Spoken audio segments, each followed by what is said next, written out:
Mark Wangna fanglaklaba mahayroi-sing harau taramna okre.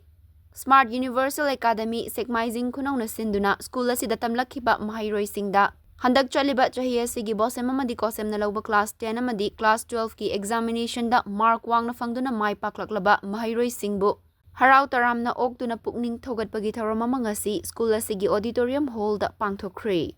Thawramadu athoiba mithunglen oina founder Smart Universal Academy Kongkham Manglem thawramapu oina secretary Smart Universal Academy Konthauzam Kiran amadi akhanaba mithung sing oina school asigi vice principal Laisram Hemchandra school asigi headmaster Urikhimbam Biswakanta amadi senior lecturer Mayengbam Pisakna sarukyakhi.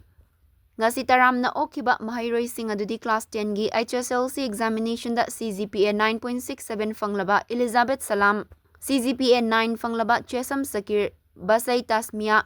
Brinda Sharma Kakching Tabam, CGPA 8.93 fanglaklaba Chesam Huzaifa Loinana, class 12 gi HSE da 74.6% fanglaklaba Jenita Konthauzam, 74.2% fanglaba Martina Huidrom amadi 72% fanglaba Dolly Konthauzam ni.